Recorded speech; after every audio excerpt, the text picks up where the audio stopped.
Ok, bonjour à tous. Alors, est-ce que vous m'entendez? Un petit mot dans le chat pour me dire si c'est bon. Bon, je pense que c'est ok. Alors, très bien. Donc, effectivement, on va parler donc de la directive NIS 2. Alors, on va voir que ça tombe pas comme un cheveu sur la soupe, hein. C'est quelque chose effectivement dont on entend parler depuis quelques temps déjà. On va voir d'ailleurs justement quand est-ce que ça a commencé cette histoire. Alors, je m'appelle Cédric Derue, je suis architecte solution chez Capgemini Engineering. Voilà, je suis Microsoft MVP également sur la partie Azure. Voilà, ça fait plaisir à Nathanaël. On va parler aussi un peu d'Azure là encore. Je suis HashiCorp Ambassador et j'ai plusieurs certifications sur les produits HashiCorp, Vault, Terraform et Consul. Là, j'arrête là. Vous avez quelques liens aussi pour me contacter et pour regarder ce que je fais. Donc, pourquoi on va parler de NIS 2 aujourd'hui? Tout simplement parce qu'en fait, je surprendrai personne en disant que le nombre de cyberattaques croît constamment. Ce qui se passe aussi, c'est que maintenant tous les secteurs sont concernés, que vous soyez une micro-entreprise, une PME, un grand groupe, des administrations privées, publiques et j'en passe, on est tous concernés. Même nous d'ailleurs, on est concernés, voilà, de temps en temps, on subit là, des attaques. Voilà, tout simplement. Donc pour resituer un peu tout ça, donc on va effectivement commencer le talk en parlant de Nice 2, mais aussi de Nice 1. Donc on va voir effectivement Nice 2, bah, c'est Nice 2 parce qu'il y a eu une première version de la directive. On va parler justement des améliorations qu'apporte Nice 2 par rapport au texte initial. On va comprendre un peu ce qu'il y a dedans justement et certaines notions qui sont très importantes justement. On va regarder qui sont les acteurs affectés tout simplement, parce que voilà, moi en tant qu'entreprise, je suis concerné ou pas. Et puis, on va parler justement des requirements, on va dire, qu'il faut avoir à minima pour, rentrer justement dans ce processus de compliance et notamment on va parler de stratégie Zero Trust. On va voir justement quels sont les bénéfices. On va voir à quel point justement la gestion d'identité est très important là-dedans et puis on donnera un exemple justement d'architecture Zero Trust, dans Azure en l'occurrence. Alors la directive NIS, alors je dis bien NIS, pas NIS 2. En fait, c'est tout simplement une directive européenne, en fait, justement, qui vise à renforcer donc la stratégie de cybersécurité en réponse justement à toutes les menaces qui existent. Alors avant d'aller un peu plus loin, il faut savoir qu'effectivement, quand on est directive européenne, c'est important parce qu'en fait, avant 2016, on va dire, donc c'est une date clé qu'on va voir juste après, la gestion en fait de ces problèmes cyber, en fait, se fait plutôt au niveau national. Et donc en fait, au niveau des États membres de l'Union européenne, il y avait un manque de coordination et ce qu'on a voulu tout simplement avec la directive Nice, c'est mettre un cadre européen et notamment donc introduire des notions essentielles. Alors justement, on le voit ici, directive Nice 1, donc première version du texte, adoptée donc par le Parlement donc en 2016. Donc là, on a introduit un certain nombre de concepts importants, comme la notion d'opérateur de services essentiels, donc ce sont des acteurs privés ou publics, finalement, qui ont un rôle, dans l'intérêt général et en fait, dont on dit, bah, tout simplement que s'il y a une faille de sécurité informatique chez eux, ça a un impact, justement sur des services qui sont considérés comme critiques. Donc, ça, c'est très important, cette notion d'acteur justement et donc de service essentiel. Et puis, il y a eu d'autres concepts qui ont été aussi développés, comme ceux, par exemple, de fournisseurs de services numériques, pardon. Donc ça, par exemple, ce sont les cloud providers, ou les places de marché. Cela étant, en fait, comme on l'a dit tout à l'heure en introduction, eh bien, la cybermenace pendant ce temps-là n'arrête pas comment dire, de croître de façon exponentielle. Et donc, ils ont dû à un moment donné, donc au Parlement, donc en 2020, ils ont commencé en fait à réexaminer le texte Nice 1, parce qu'en fait, finalement, eh ben, c'était pas suffisamment complet pour pouvoir justement adresser tous les challenges cyber qui nous concernent aujourd'hui. Donc, par exemple, une des premières actions qui a été prise, c'est d'élargir en fait de façon significative donc les objectifs et la portée de la directive. Donc on va le voir en fait, il y a beaucoup plus d'acteurs, qui vont être concernés dans Nice 2 que dans Nice 1. Par exemple, on est passé de 19 acteurs à 35. Voilà, donc simplement. Donc il y a eu des négociations autour de effectivement cette 2e version en 2021 et puis en 2022, tout le monde s'est mis d'accord. On dit: «Bon, ben voilà, donc effectivement, on va rendre cette directive donc ils l'ont validé. Ils ont trouvé un alignement et donc du coup, ça veut dire que là, maintenant, en 2024, il va falloir, donc c'est en octobre même, donc c'est le mois prochain, la directive va rentrer en vigueur, donc dans chaque pays de l'État membre. Alors rentrer en vigueur, ça ne veut pas dire qu'il faut tous se mettre d'écart là tout de suite, parce que sinon on serait vachement à la bourre chez certains. Ça veut tout simplement dire que ça rentre en vigueur et donc effectivement, il va falloir faire ensuite ce qu'il faut pour se mettre d'équerre. Alors après, en termes de, on va dire, de délai, bon, on lit des choses par-ci par-là. Par exemple, disons qu'il y aura à peu près voilà, quelques années pour se mettre au diapason, mais je pense qu'après, ça dépend des secteurs. Donc voilà, ça veut dire qu'en fait, on aura un peu de temps. Après, c'est pareil, on va dire, bah, en termes de financement de tout ça, et bien, certaines sociétés pourront par exemple aussi profiter d'aides. Donc, par exemple, en ayant recours au plan France 2030, il y aura des aides et puis évidemment, il y aura aussi les aides venant donc, des sociétés de prestations hein, qui pourront aussi accompagner. C'est pas une aide financière, c'est une aide, on va dire, en termes de compétences, qui viendront accompagner ces acteurs pour la mise en compliance. Donc, comme on l'a dit en résumé, NIS 2, donc on étend le scope des acteurs, des entités qui sont concernés par justement la mise aux normes en termes de cyber. Il y a des notions aussi donc de gestion des risques et de reporting d'incidents. Donc, il y aura des obligations aussi donc à déclarer les incidents justement lorsqu'ils arrivent. Donc, ça, c'est très important, donner de la visibilité sur ce qui se passe. Il y aura aussi des précisions au niveau des pénalités, ce qu'il y avait déjà dans la première, mais il y avait quand même quelques zones d'ombre. Là, on va avoir quand même des pénalités qui vont être clairement exposées et surtout qui vont être mises en application. Donc voilà, c'est très important aussi, on va en reparler. Donc, pour tout ça. Il y a aussi un aspect qui est super important dans NIS 2, qui avait pas forcément dans la première version, c'est l'aspect de gouvernance. Il y a un gros accent qui est fait sur la gouvernance. C'est-à-dire qu'en fait, ici, on dit, ben, vraiment, la responsabilité en termes de gestion des risques cyber doit être portée par l'exécutif. Voilà, ça paraît bête dit comme ça, mais c'est vraiment là-dessus que les textes insistent. C'est-à-dire que c'est un peu différent par rapport à avant, à certaines postures où finalement, l'exécutif déléguait donc au département cyber et puis on lui disait: «Bon, bah, écoute, voilà, hein, tu fais ce que tu veux, tu fais ce que tu peux». Voilà. Là, en fait, on va vraiment venir faire porter la responsabilité sur la gouvernance. Ça veut dire, en fait, plusieurs choses. C'est ce qu'on retrouve ici dans cet article numéro 20 qui parle de la gouvernance. C'est-à-dire que vraiment, l'exécutif doit être donc, au courant, voilà, justement de ces lois en vigueur, des actions qu'il y a à faire et doit avoir une visibilité sur où en est l'entreprise justement dans l'adoption des bonnes pratiques et la mise en conformité.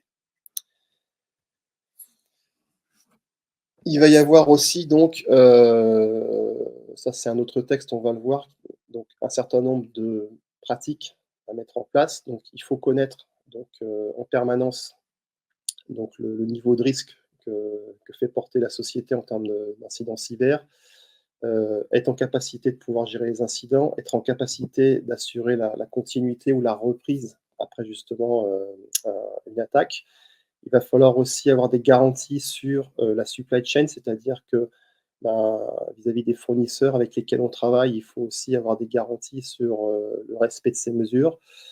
Hem, il faut adopter donc, des processus, on le verra tout à l'heure à travers Zero Trust qui permettent justement de limiter la surface d'attaque. L'éducation, donc le training très important aussi, à la fois donc on l'a dit pour l'exécutif qui doit savoir ce qu'il y a à faire, mais aussi donc évidemment pour les employés qui doivent être sensibilisés à ces problèmes-là. Évidemment, usage intensif de la crypto, de l'encryption et des mécanismes évidemment d'autorisation, d'access control renforcés. Voilà, ça c'est ce qu'on retrouve dans l'article notamment 21.2 de NIS 2. C'est toutes les obligations en termes de pratiques cyber qui sont attendues. Alors, en termes de secteurs affectés, on l'a dit tout à l'heure, on passe de 19 à 35 entre NIS 1 et NIS 2. Hem, Ici, en fait, la différence aussi par rapport à NIS 1, c'est qu'ils introduisent la notion de secteur essentiel et de secteur important. Alors là, il y a ni 19 ni 35, c'est une version simplifiée. C'est pour qu'on voit globalement quels sont les acteurs majeurs. Donc on voit évidemment secteur essentiel, il y a en fait les secteurs de l'énergie, du transport, de la santé, du spatial, etc. Certaines administrations publiques. Donc tous ces secteurs-là sont considérés comme essentiels, donc sont concernés par la directive NIS 2. Avec la petite pastille rouge et la croix blanche, on voit justement quels sont les secteurs qui ont été justement rajoutés avec NIS 2. Donc on voit effectivement qu'il y en a quand même pas mal, notamment sur la partie, voilà, ce qu'on appelle les secteurs importants. On voit par exemple les services postaux, le tri des déchets, l'industrie chimique, etc. sont concernés, le manufacturing, donc énormément d'acteurs ici qui sont rajoutés. Donc évidemment, c'est là tout l'intérêt, c'est que justement, puisqu'on a de plus en plus, on l'a dit tout à l'heure, d'attaques cyber, il était important d'élargir le périmètre des entités concernées. Donc aujourd'hui, ça fait à peu près 600 types d'entités qui sont concernées. 600, pardon, oui, c'est ça, d'entités qui sont concernées, donc c'est très large. Alors, quand on regarde justement la classification entité important versus entité essentielle, en fait, il y a déjà une différenciation par taille. Ce qu'on appelle les entités essentielles sont des compagnies qui sont de taille large, qui veut dire qui comprennent au moins 200 collaborateurs et qui ont un chiffre d'affaires qui est au moins de 50 millions d'euros ou une balance annuelle qui excède les 43 millions d'euros. Les entités importantes, c'est des compagnies qui sont de taille plus médium, par exemple au moins 50 employés et avec un chiffre d'affaires annuel ou une balance donc plus que 10 millions. Voilà, ça va. Mais, parce que ça serait trop simple, en fait, il y a des exceptions à tout ça. Il y a quelques secteurs en fait qui sont classifiés comme essentiels ou même importants en fait, sans finalement tenir compte de la taille. Il y a certains cas de figure où, par exemple, si vous êtes, par exemple, une administration publique, certaines administrations publiques, par exemple, vont être considérées comme essentielles. Les fournisseurs de DNS, pareil, hein, même si voilà, ils ne sont pas nombreux dans la boîte, par exemple, si c'est inférieur à 250 personnes, ils seront considérés comme essentiels. Donc encore une fois, il y a les généralités, puis après il y a les exceptions. Ce qu'il faut retenir là-dedans, finalement, c'est que les autorités nationales, en fait, finalement, sont libres de classifier une entité comme essentielle ou importante, si à un moment donné, ils décident qu'effectivement, ça doit rentrer dans l'une ou l'autre de ces classifications. Bon, tout simplement. Alors, il y a un truc que je voulais vous dire, mais j'ai pas parlé, voilà, j'ai pas de slide là-dessus. Je voulais revenir sur les pénalités, justement, qu'on a dit tout à l'heure. Voilà, on a vu un peu tous les acteurs qui sont concernés. Au niveau des pénalités, du coup, il y a des choses qui sont prévues. Typiquement, si on ne respecte pas les directives, il y a des amendes encourues. Alors, je sais pas quels sont les chiffres, je regarde si je les ai quelque part, non, peut-être pas ici. Tout simplement, en fait, par exemple, sur les entités, alors je crois que c'est essentiel, si, par exemple, on ne respecte pas la directive, on n'est pas en conformité, ça peut aller jusqu'à 10 millions d'amende ou l'équivalent, je crois, de 2% du chiffre d'affaires mondial. Donc, c'est peut-être pas les vrais chiffres, mais c'est pour vous donner un ordre de grandeur. Pareil pour les entités importantes, c'est un peu moindre, mais là c'est pareil, on a des pénalités, je crois que c'est autour de 5 ou 7 millions d'euros qui sont prévus. Tout ça pour dire en fait que c'est vraiment aussi là un moyen de responsabiliser l'exécutif, les dirigeants, parce que finalement la question elle est simple, hein, c'est vous devez vous mettre en conformité, qu'est-ce que vous préférez? Vous préférez donc subir une cyberattaque et avoir justement des dommages financiers suite à ça. Alors, ça peut être par voilà, la destruction d'assets, ça peut être par la perte de clients, ça peut être plein de choses comme ça. Soit vous prenez l'amende, voilà, soit justement vous investissez ce qu'il faut comme argent pour justement vous mettre en conformité. Donc vu les sommes, vu les pénalités qui sont annoncées, finalement il y a fort à parier qu'effectivement, que les dirigeants se disent: «Bah, il vaut peut-être mieux justement qu'on fasse le nécessaire pour se mettre en conformité et tout ira bien». Alors, si on regarde tout ça au début, évidemment, on va dire: «Ouais, il y a plein de choses, comment est-ce qu'on fait pour, se mettre en conformité avec NIS2?» Parce que, Rome s'est pas faite en un jour et ça, c'est pareil, on va pas, y arriver comme ça du jour au lendemain. Donc on va dire qu'après, il y a, des requirements minimum, donc par exemple, qui vont déjà aider justement à emprunter ce chemin vers la conformité NIS2. Une des premières pratiques qu'on va pouvoir, mettre en place, c'est tout ce qui est autour du zéro trust. D'accord, et ce zéro trust d'ailleurs, on va le renforcer, avec, tout ce qui est, identity provider, SSO, MFA. Rappelez-vous, on a parlé d'identité, c'est un pilier central justement, pour se mettre en conformité avec NIS2. Et puis ça aussi, ça va être supporté par des mécanismes d'encryption qui vont permettre justement de comment dire, d'encrypter le trafic de bout en bout. Donc le zéro trust, ça consiste tout simplement finalement à se dire, ben, on fait confiance en rien, on vérifie tout. À chaque fois qu'on a un accès qui est demandé, on authentifie et on voit les autorisations. Ça va permettre aussi de faire de la segmentation, micro-segmentation du réseau. Donc ça permet comme ça de, en cas de finalement d'attaque, en séparant le réseau en plus petits fragments, finalement, s'il y a une partie de ce réseau-là qui est attaquée, en cloisonnant, on va pouvoir justement limiter les dégâts, donc justement à ce réseau-là et pas que ça aille dans les autres. On va utiliser aussi des techniques donc de de d'accès, minimum en termes de privilèges. Donc c'est-à-dire qu'on va donner accès, simplement aux ressources quand c'est nécessaire, et avec les bons droits à chaque fois. Donc d'ailleurs, ça va faire écho au talk de Thibaut là juste avant, hein, si vous avez écouté. On va parler justement de ça aussi. Voilà, on ne donne que des accès, très, très granulaires à chaque fois qu'on veut accéder à une ressource. Il va y avoir aussi donc, des procédés de continuous monitoring, donc c'est-à-dire qu'on va en permanence aussi, devoir, analyser les logs qui circulent, justement pour voir qui se connecte, pour accéder à quoi et cetera. Donc ça, c'est normal, on va dire. Et puis donc, le MFA, donc activation renforcée, qui permet justement de vérifier l'identité, par exemple en fonction de l'endroit où je me trouve, hein, là aussi, pour limiter, les problèmes. Si par exemple je suis dans l'entreprise, je peux avoir une authentification simple. Par contre, si je suis en dehors, à l'extérieur, donc là on va me demander de m'authentifier justement avec un mécanisme supplémentaire. Ça peut être, une empreinte digitale, n'importe quoi, un code, un token. En tout cas, on va me demander des garanties supplémentaires pour vérifier l'identité. Donc le bénéfice du zéro trust, ça va être tout simplement, ici, on va vouloir donc vraiment minimiser la surface d'attaque. Donc on va faire en sorte vraiment de laisser le moins de points exposés. On va aussi donc améliorer la protection des données.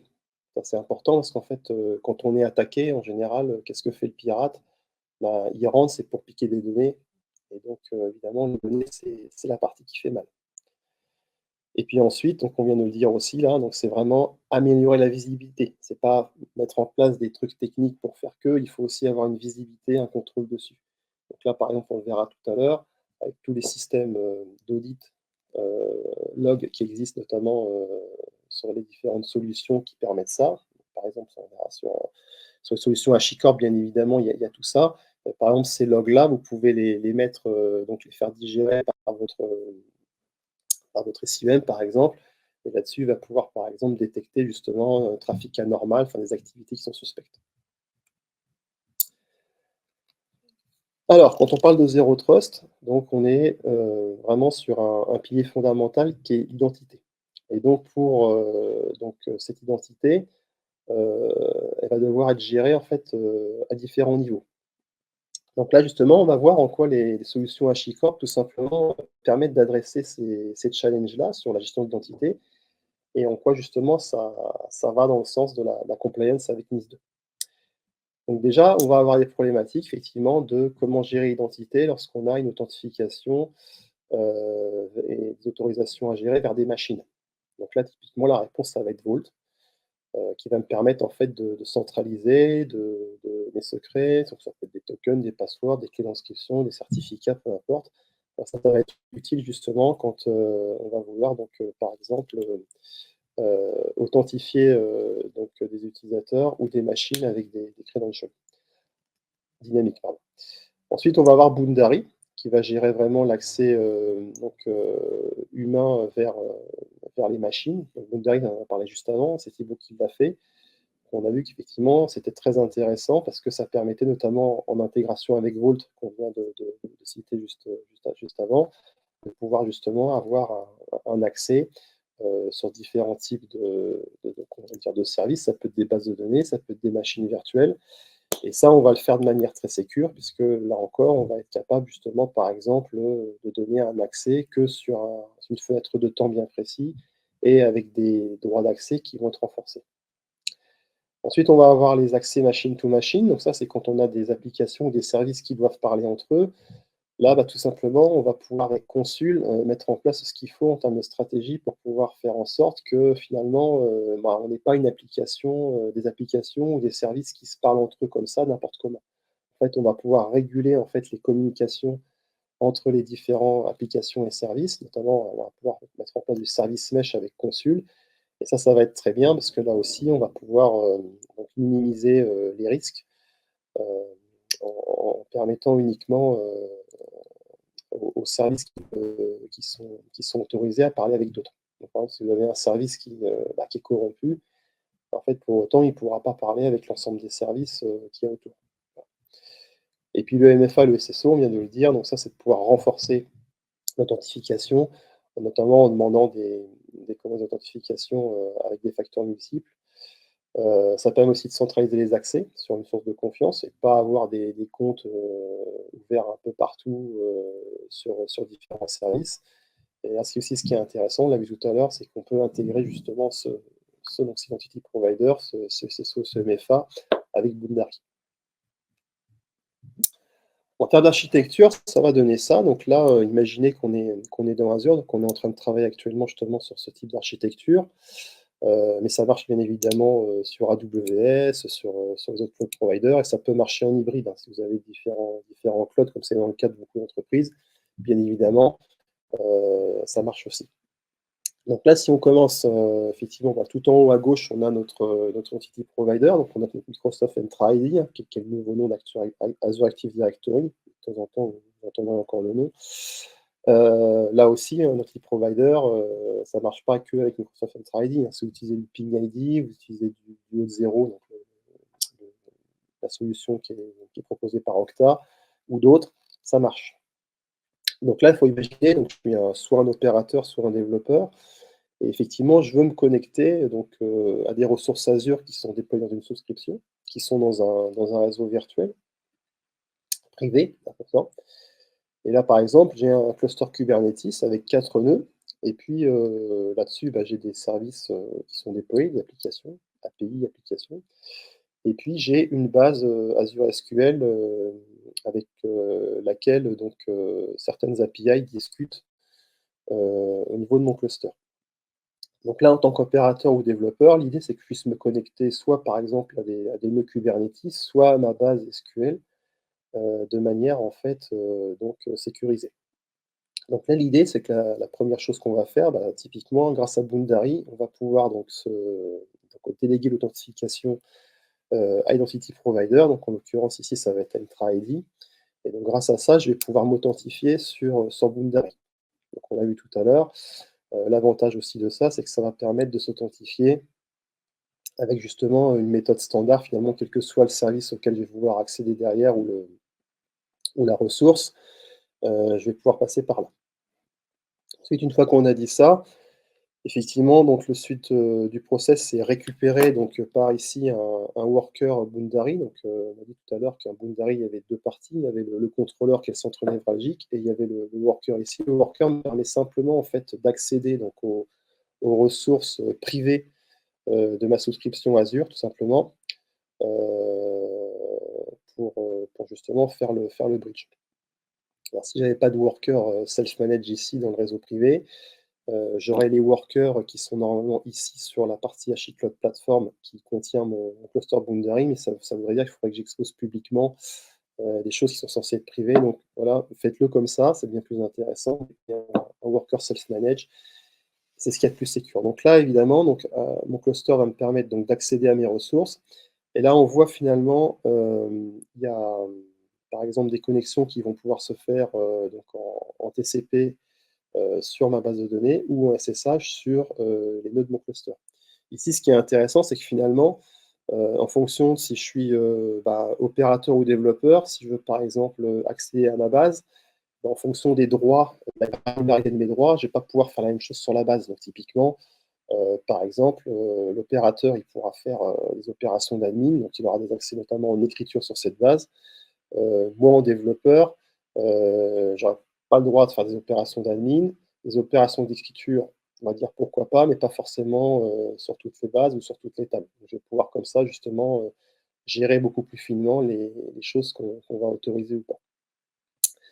Donc, ce qu'on rappelle ici, c'est que en plus, ce qui est intéressant, c'est que quand je vais établir donc cette connexion, cette session en fait sur les targets, que sont par exemple le cluster Kubernetes ou mon service Azure SQL, en fait, justement, je vais pouvoir bénéficier pour faire ça donc de credentials qui vont être justement avec des durées de vie très courtes. Donc, par exemple, Just-in-Time Credential pour la partie Azure SQL Database, c'est l'interaction avec Boundary et avec Vault. J'ai mon cluster Vault qui est également sur la cloud platform HashiCorp. Et donc, ce cluster Vault, par exemple, au moment de l'authentification, il va me donner des credentials qui vont être éphémères, donc qui vont être donc créer le temps de la session vers la base de données. Et donc, une fois que cette session est terminée, donc, les credentials, là aussi, sont révoqués. Donc, de toute façon, au pire des cas, ils vont être valables 1 heure ou enfin, le temps qu'on aura décidé. Donc, ça permet là aussi de réduire la surface d'attaque plutôt que d'avoir plein de comptes qui vont être donc déclarés au niveau de ma base SQL et qui vont persister dans le temps, qui donc du coup augmentent la surface d'attaque. Si j'arrive à m'approprier un de ces comptes avec des droits élevés, on voit bien que le problème il est conséquent. Et bien là, en fait, toute la partie gestion des comptes donc, va être donc faite par Vault qui va créer donc des comptes d'accès éphémères au niveau de la base et qui vont être évoqués par la suite. Et au passage, Thibaut l'a dit tout à l'heure, ça simplifie la gestion parce qu'on n'a pas besoin de créer des comptes au niveau de la base pour tout le monde et tout ça, ce qui est quand même assez fastidieux. Idem pour les sessions SSH. On va pouvoir aussi injecter dans la session SSH, par exemple ici en me connectant sur les VM de la partie Kubernetes, on va pouvoir injecter des certificats SSH qui vont être avec une durée de vie limitée. Donc là encore, c'est pareil. Finalement, l'idée, c'est qu'après ma session, c'est terminé, en fait, le certificat, il est révoqué et donc ça permettra là aussi d'éviter d'avoir à distribuer des certificats qui peuvent être volés, qui persistent dans le temps, voilà. Donc du coup, là, pareil, très dynamique, cette implémentation. On donne vraiment l'accès pour une fenêtre de temps réduite. Ensuite, qu'est-ce qu'on a ici? On a sur la partie Kubernetes, on a la partie consul, en fait, ici, avec les agents qui sont déployés sur chaque nœud. Et en fait, là, ce qui va être intéressant, c'est que consul va me permettre, je vous l'ai dit tout à l'heure, de faire la communication, en fait, entre, par exemple, des applications et des API. Donc là, on le voit ici, donc l'application qui est ici, en fait, elle discute avec cette API-là, qui discute elle avec cette API-là. Et puis elle discute l'application, c'est cette API-là. Par contre, on voit ici, par exemple, cette API-là ne peut pas discuter avec celle-là. Et cette API peut discuter avec la base, mais pas les autres API. Donc là, c'est intéressant parce que là encore, finalement, on met un cadre en fait, pour gérer les communications entre les applications et les services. Donc là encore, c'est très important d'avoir ça. Donc dans Consul, il y a des features qui permettent ça, ça s'appelle les intentions, qui permettent justement de définir les règles d'accès ou de non-accès justement d'une application vers un service ou d'un service vers un service.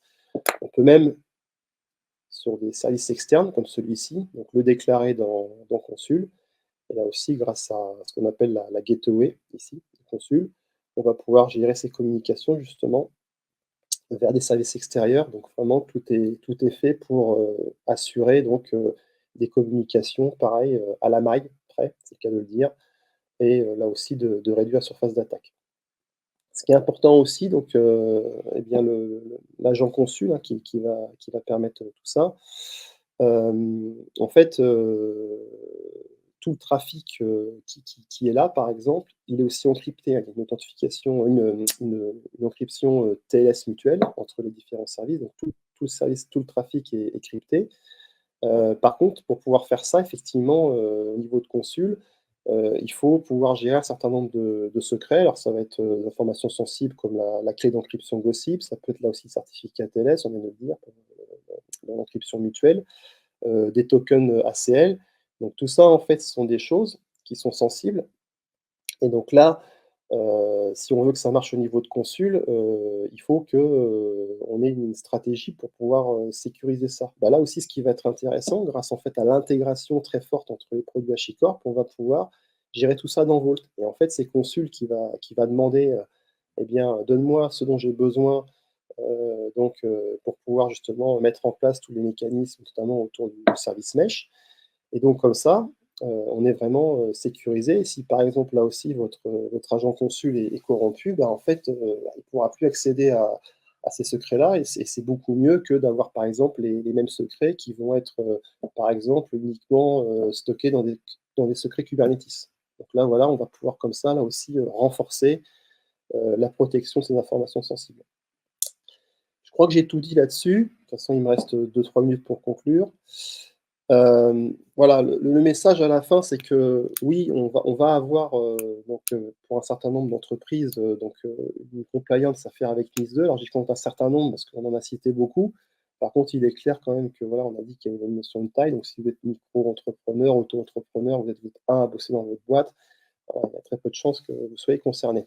Cela étant, donc ça concerne beaucoup de nos clients et donc il y a du boulot, pour arriver chez certains pour arriver à ce niveau de maturité et là, le truc, c'est que les solutions HashiCorp que sont, Vault, Consul et Boundary, permettent vraiment de mettre un coup d'accélérateur sur la mise en compliance. Alors je dis pas qu'évidemment c'est la solution qui va couvrir tous les besoins. On a vu qu'il y avait effectivement des problématiques sur, le disaster recovery, sur tout ça. Donc évidemment, c'est des solutions, qui vont marcher avec d'autres, hein. On va avoir une solution HashiCorp vraiment pour la partie Zero Trust et à côté de ça, on va avoir, voilà, le SIEM, on va avoir des stacks pour faire de la détection, d'intrusion, on va avoir, tout ce qu'il faut pour le backup, le recovery, donc tout ça, évidemment, c'est des choses qui vont venir en complément. Mais en tout cas, ce qui est intéressant dans l'écosystème HashiCorp, c'est que, un, vous avez effectivement, bah, déjà la cloud platform HashiCorp, HCP, qui vous permet donc rapidement en fait d'avoir ces services en version managée, donc c'est vraiment encore une fois un gros accélérateur. Si vous voulez pas aller sur la plateforme HashiCorp, bien sûr, vous êtes, libre d'installer les solutions HashiCorp, sur votre propre réseau, sur votre propre cloud. Et puis voilà, et puis après, donc la partie vraiment intéressante, c'est que toute la stack HashiCorp est conçue vraiment pour s'intégrer parfaitement. On l'a vu avec l'exemple, par exemple, de l'intégration de Boundary avec Vault, l'intégration de Consul avec Vault. Donc tout ça fait qu'en fait, on va avoir des facilités à mettre finalement en place des mécanismes qui, au premier abord, peuvent paraître très complexes à mettre en œuvre, mais en fait, avec les solutions HashiCorp, ça va être tout simplement facilité. On va rapidement avoir un retour sur investissement en termes de cybersécurité, pardon, en adoptant ce genre de solution. Voilà, je vous remercie de votre attention et j'espère que ça vous aura un peu éclairé sur cette directive qui donc, voilà, va être mise en vigueur le mois prochain et j'espère vous retrouver prochainement, pour un prochain talk. Salut!